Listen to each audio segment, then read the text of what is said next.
everyone, today I'm super excited to share this adorable Periwinkle Prism baby quilt with you.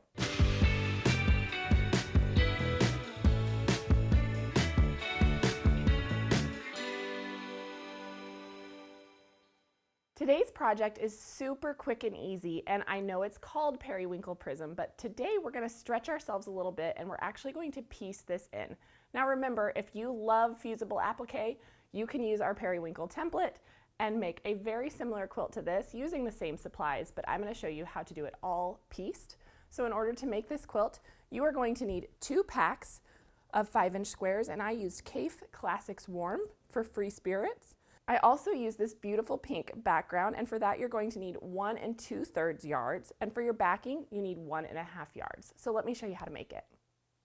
So up first, for each block you are going to need 4 of your print 5-inch squares, and we're also going to cut some 5-inch squares from our background fabric. So I have that ready to go as well.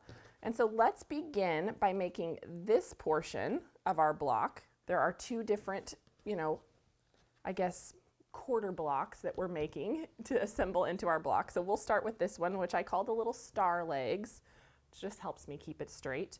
And so we're going to grab 1 of our print squares, and then we are going to take 1 of our 5-inch background squares, and we're going to cut this in half so that we have 2 2.5 by 5-inch rectangles. And then what I'm going to do is I'm just going to make wonky legs coming off of 1 corner. And so to do that, I'm going to lay this like so. I want to make sure I have at least a 1/4 inch overlap on both ends. And then we can take this to the sewing machine, and I'm going to use the edge of this rectangle as my guide to sew a 1/4 inch seam.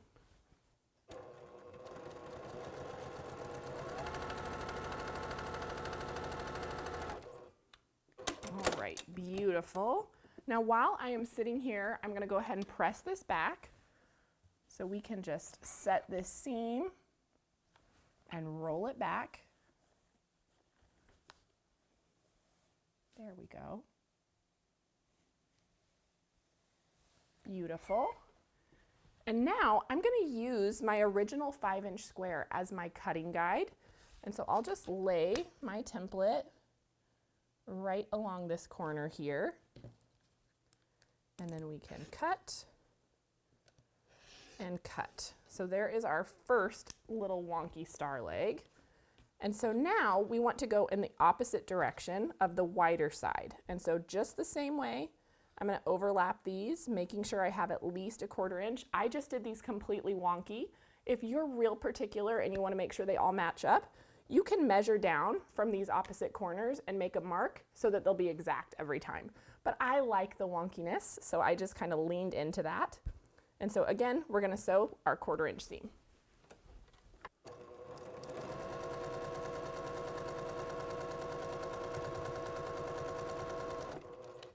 Beautiful. All right, again, we'll press that back.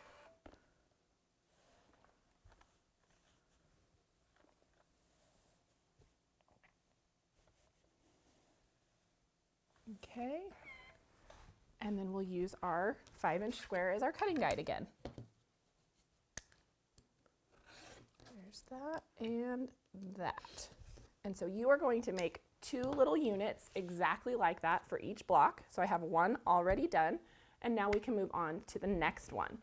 And that is the more traditional periwinkle shape. So this is what I was talking about. If you wanted to applique, you would just take 1 of your print background squares, you would use our periwinkle template, cut it out of your pink, and set that on top of this, which totally works. I decided I wanted this little bit of a challenge to piece it in place. So let me show you how to do that. So for that, we're actually going to begin with a 5-inch background square, since this is the color that our periwinkle is going to be. And then we are going to take our little ruler here, and I want to measure over 1.5 inches on these 2 opposite corners. So I'm just using my ruler here, and I'm going to make a little mark for 1.5 inches, because that's where I want my fabric to come to when I add it. So then we're going to take our 5-inch square here, and I'm going to cut this diagonally, corner to corner, just like so.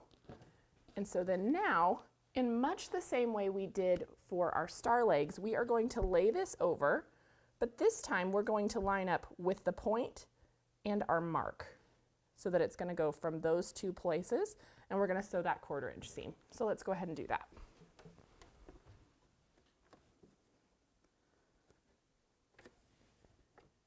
And if I was making the whole quilt, I would mark all of these and chain piece one side and then come back and do the other. It makes it go really fast.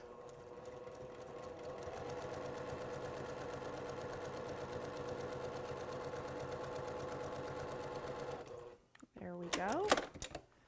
And now we can cut this back, or press this back, sorry. Beautiful.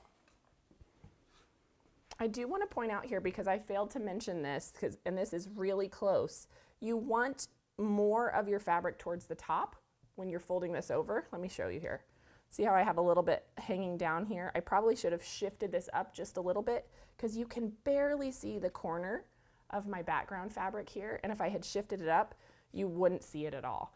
And so I'm not worried about this, because this is going to be well within my 1/4 inch seam, but that's just something to watch for when you're making this block. And so we're going to go ahead and trim this now.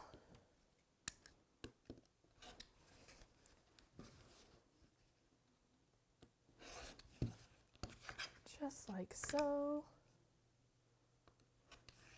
All right. And then with our other half, so we're going to set that in just like so. And I just want to make sure that this little bottom corner just barely has at least that 1/4 inch overhang. And then the majority of it is up here at the top. And that's going to help make sure we're going to cover that corner when we fold it back. And so then now we can take this to the sewing machine just like before and stitch these down.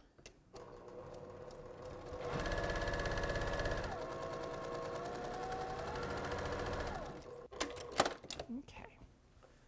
And then I'll roll that back as well. All right, that looks great. And so now I can trim that off again.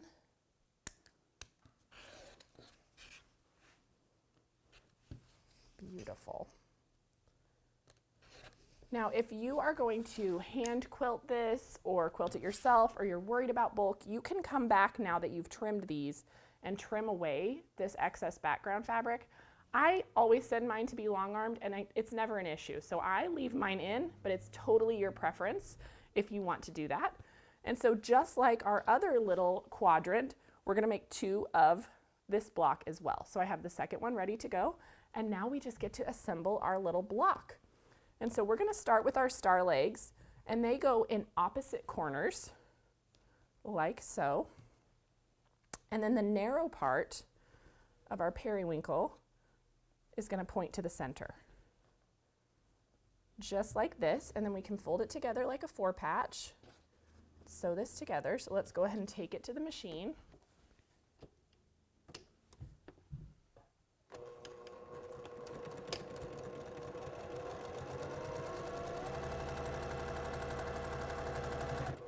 There's one.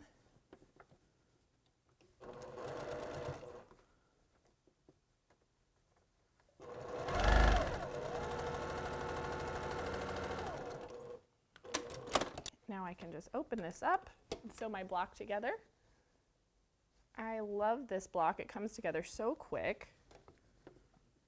And I think it's a really fun look in the end.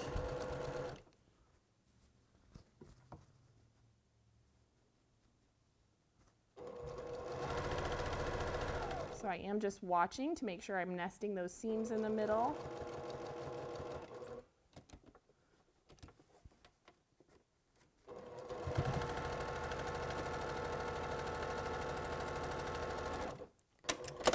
All right, now we can give this a press and our block is complete.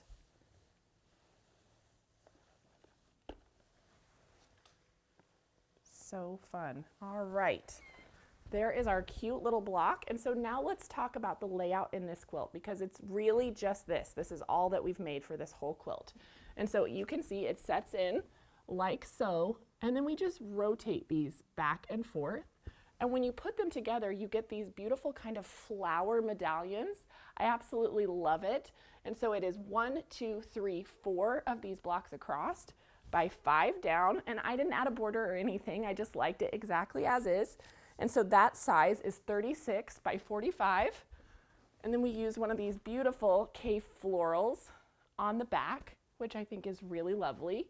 And I even quilted it with pink thread to blend in with that pink background, which is, fun to mix it up a little bit.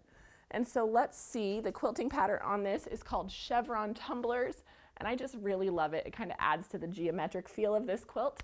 So I hope you guys enjoyed this tutorial. I can't wait to see what versions you make, and I'll see you next time. Hey everyone, thank you so much for watching at home. We're so excited to be almost 1 million quilters strong here at Missouri Star. And so if you haven't already joined our family, be sure to subscribe and hit that notification bell so you can be notified of all of our future tutorials, and we'll see you soon.